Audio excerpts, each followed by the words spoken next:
Okay, so today we'll be talking about covalent and metallic bonding. For covalent bonding, it is generally the sharing of electrons, the structure, and we'll be talking about the structure and properties as well, similar to ionic compounds, and lastly, metallic bonding. So what exactly is covalent bonding? So previously, ionic bonding is between your metals and non-metals, and it's also the transfer of electrons between the two ions.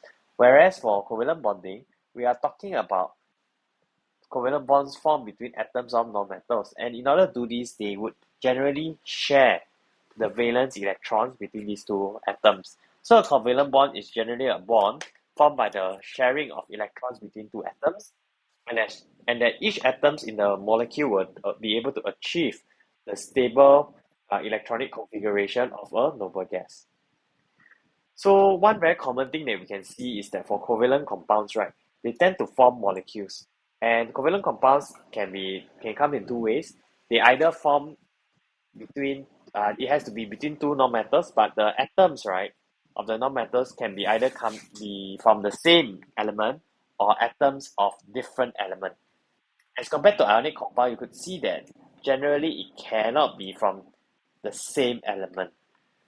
So a molecule is usually formed when a group of two or more atoms are held together by covalent bonds. And some examples of molecules of such elements are hydrogen gas, oxygen gas, chlorine gas, and your mainly group 7 elements.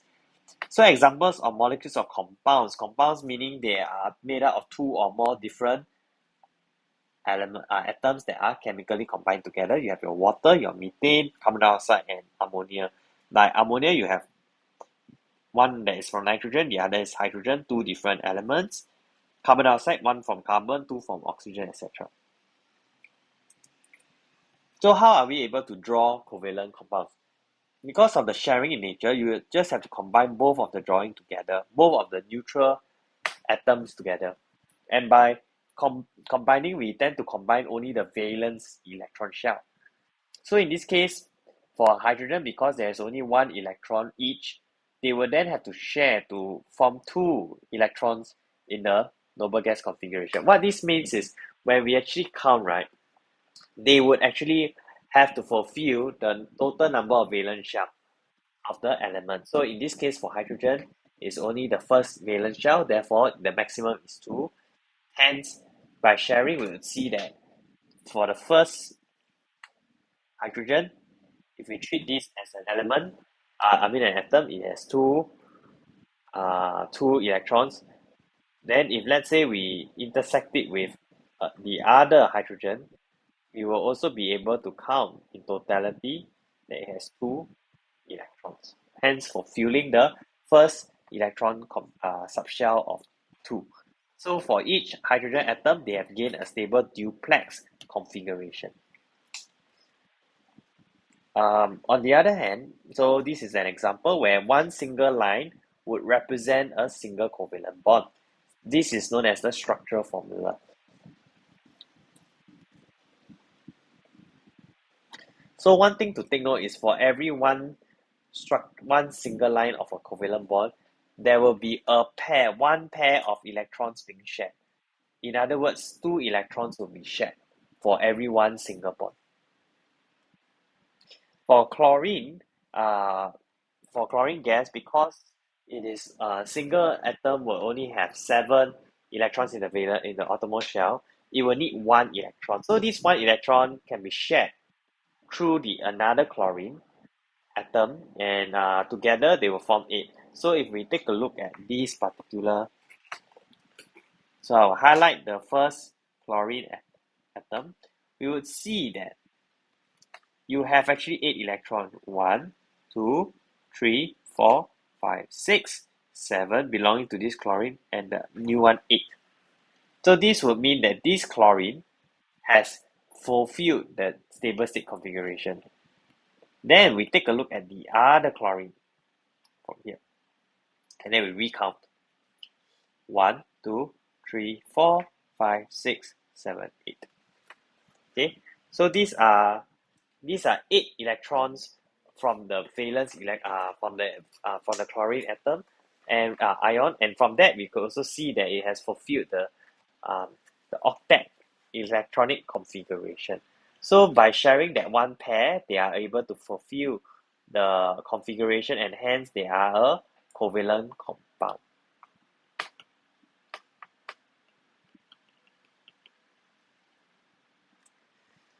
And once you see again, because they share one pair of electron, it is one single covalent bond. But if we were to count it, it will be two electrons.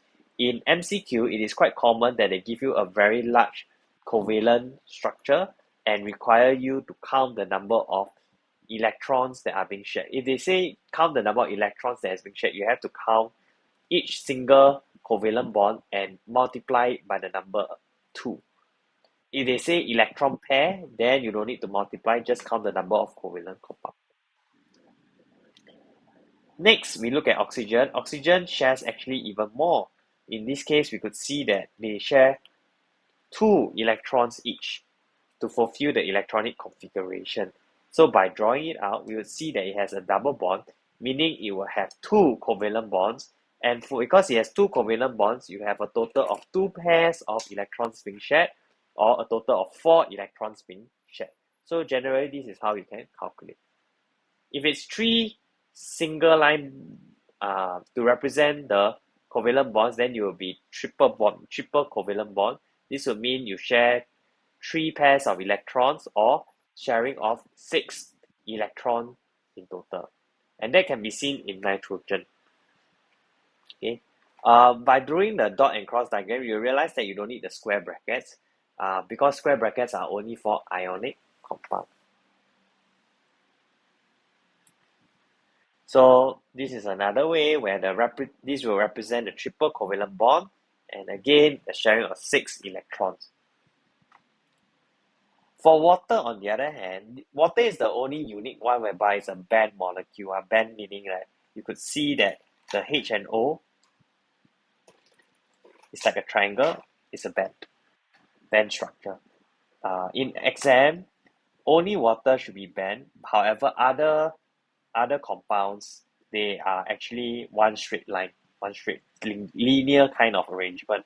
However, when you go JC or poly or higher levels, you realize there are also other shapes like tetrahedral shapes, trigonal planar shapes that will be required to be represented correctly. But however, for O level, the only band molecule is water. Others, if you do just draw it as a single linear form if it involves only three elements. Three atoms. Okay, so in this case, you can see that water is you need 2 hydrogen atoms and 1 electron is being shared to fulfill for hydrogen, and then oxygen in total will only need 2. So for the oxygen atom, they share 2 outermost electron with 2 hydrogen atoms, and for each hydrogen atom, they share its outer electron with the oxygen atom. The oxygen would then achieve an octet electronic configuration where each hydrogen atoms achieve this duplex configuration. So the wording again, octet means 8 electrons in the outermost shell, while duplex means 2 electrons in the outermost shell. It is drawn in this way, and therefore the rest is actually more or less a repeat of what was being shared previously. Methane, in this case, will be only 1 electron each. This dot and cross diagram just represents the outermost electron, but sometimes in exam you are required to draw the inner electron. So like let's say for carbon, you might be required to draw the inner electron if say the electrons for carbon is actually represented by X. On the other hand, for hydrogen, it will be represented by the dot, which you also need the legend. Okay, and definitely by counting, you should be able to also confirm that carbon requires 8 valence electron, while hydrogen requires 2. Structurally, this is how it looks like, and usually in MCQ, they ask you to count. Okay. Now, one very common dot and cross diagram for covalent compound that is quite common is actually carbon dioxide. So do try your best to actually draw a few times. So carbon dioxide molecule is usually formed by two oxygen atoms and one carbon atom. So usually we will tend to put the element that is like mainly either metals or mainly closer to the metal. So in this case, carbon is good for as a central atom, and then you draw the state. Now this one is different for ionic compound, where for ionic compound you are not able to you can do the big number at the left hand side to represent two. However, for covalent compound, you are required to draw every single atom to show the sharing. Okay, so the carbon atoms would have then four outermost electrons, meaning in order to contribute to this, you will see that carbon can share two electrons with oxygen each. So by sharing these two electrons each, you see in total the number of electrons for oxygen will be totally 8. Okay, for this one, the other one is also 8. Then we will look at carbon, it's also 8. Now, the question is then, must the number of electrons shared between the oxygen and carbon atom, right, must it be the same? The answer is yes. Meaning that you can't have a scenario where over here you have one more dot, okay, and the other electron is gone here. This cannot happen. You can't have uneven number of electrons between carbon and oxygen, and the other one carbon and oxygen. I can guarantee you it's very hard to even balance it this way. Okay, so do take note that both must actually contribute equal amount. If not enough, then you will have to actually add in one more new element, or one more new of the element. Okay, so this is how it looks like in total. Because of two double covalent bonds, you have a sharing of 8. The carbon atom will share a total of 4 electron pairs or 8 electrons. Now we look at the structure and the bonding of the and the physical properties of the covalent compounds. Again, the three properties regarding melting boiling point, electrical conductivity, as well as solubility in water and organic compounds, solvents. So in this case, what we can see is that for covalent compounds, they are actually very, very strong. And where are the covalent compounds? The ones that are in blue, between the atoms, they are the covalent compounds. However, in between the individual molecule, like what I highlight in yellow, those are the weak intermolecular forces of attraction. So what happens during explanation for high melting and boiling point? The ones in yellow are the ones that are overcome, whereas the blue color one will still retain. So it's a very common mistake that students say covalent bonds are broken. Covalent bonds are strong bonds. It can even be stronger than ionic bonds. So in the event of heating, what breaks first is actually the weak intermolecular forces of attraction. Intermolecular because it's between molecules. Okay. So in order to actually again explain this point, you would have to first begin to discuss structure. After structure, you talk about the amount of the energy required to overcome the weak intermolecular force of attraction. Or before that, you talk about the intermolecular force of attraction. For lastly, the conclusion. So for a typical exam question, this is how I would actually answer if let's say they ask me what is the melting and boiling point for covalent compounds, or what is the melting and boiling point of simple covalent compounds. So I'll start off with the first mark. This chemical formula, it's a simple molecular, it's actually a covalent compound. It has a simple molecular structure. The second mark will be, because it is a simple molecular structure, it is held by weak intermolecular forces of attraction. The third point would be, little amount of heat energy is required to overcome the weak intermolecular forces of attraction holding the molecules together. Final point, point 4. Hence, hence either the chemical formula or hence they have low melting and boiling point. Full stop. That's all. And because they have low melting and boiling point, they tend to be quite volatile under room temperature and pressure. Meaning, like when you expose them to room temperature, they can easily from the liquid state become the gaseous state, or from solid it melts to liquid. So next we look at solubility. Substances with simple molecular structure are usually insoluble in water and soluble in organic solvent. So oil generally dissolves in dichromomethane,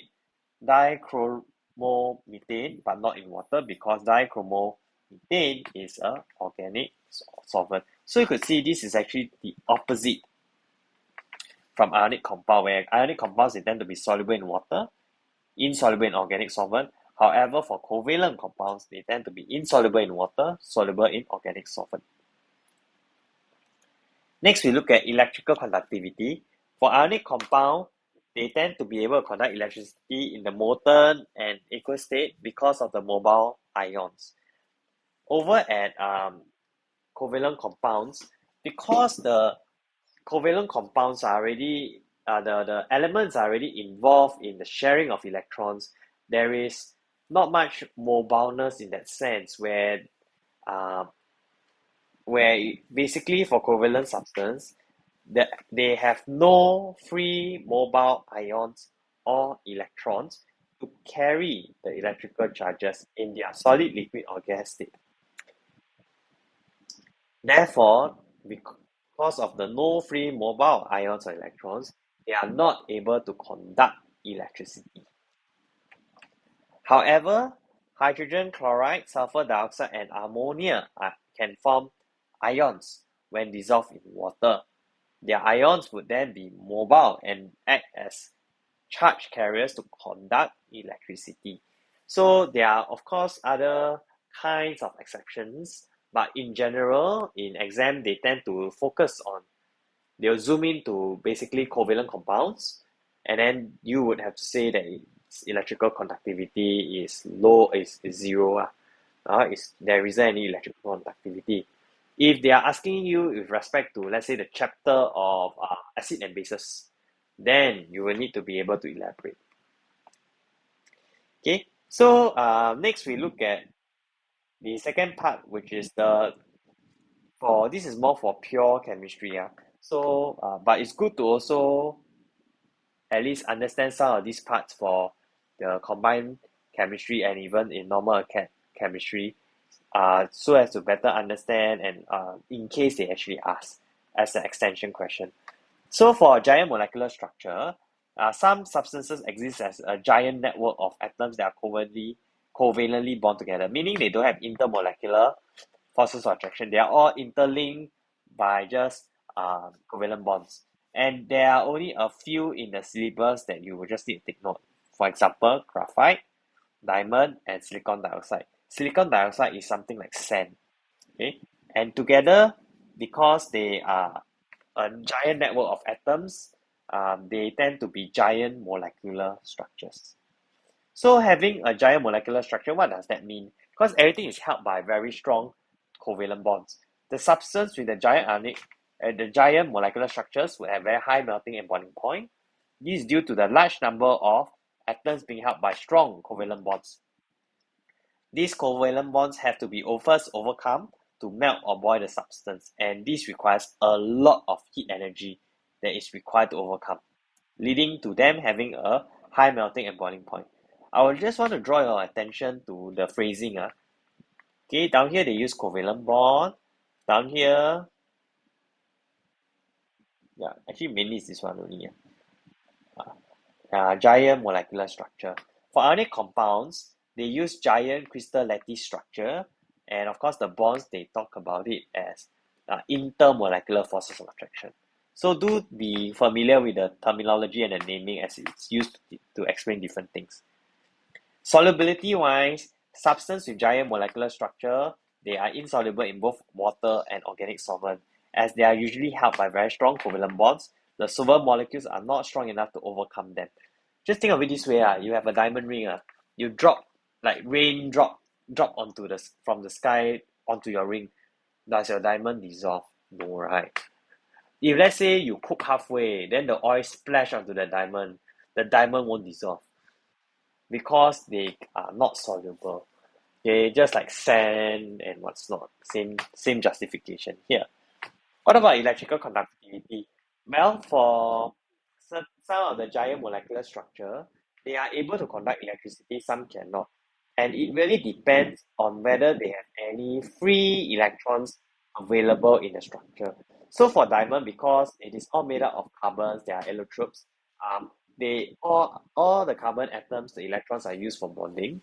Therefore, they will not have any free electrons to carry the electrical charges. However, for graphite, they tend to have one free electron for every layer of carbon, and that's why that free electron is able to carry electrical charges to conduct electricity. So for diamonds, they are allotropes of carbon, which are alternative forms of an element in relation to your graphite, because both are also carbon, made of carbon only, but how they are arranged is very different. So in a diamond, it's arranged in a three-dimensional giant lattice structure, like a tetrahedral shape, and then each carbon atom is mainly covalently bond to 4 other carbon atoms. Okay, so diamonds are hard and have very high melting point, and a lot of energy is required to overcome these covalent bonds. It also doesn't conduct electricity because all the electrons are used for bonding already, and therefore no mobile electrons to carry the electrical charge.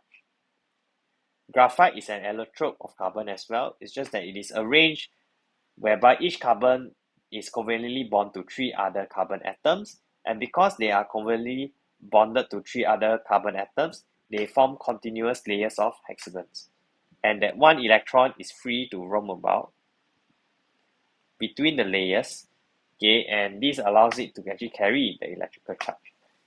Okay, again, because a lot of energy is required to overcome the strong covalent bonds, therefore it has a high melting point. However, it tends to be soft and slippery because in between the layers, right, the ones highlighted in yellow represents the weak intermolecular forces of attraction, and because they can overcome easily, therefore they can slide over each other, resulting the graphite to be soft and slippery, just like your pencil lead. They can conduct electricity as one outer electron from each carbon atom is not used for covalent bond. This allows the electron to move freely between the graphite layers. Hence, we say that the electron is delocalized to carry the electrical charge, allowing it to actually conduct electricity. Silicon dioxide, mainly found in sand, is where you have the silicon atom covalently bond to 4 oxygen atoms, where each oxygen atom is bond to 2 silicon atoms. This means that only covalent bonds are available, and hence there will be high melting point and it doesn't conduct electricity. Okay. Lastly, we will be discussing metallic bonding in the next lesson. Thank you.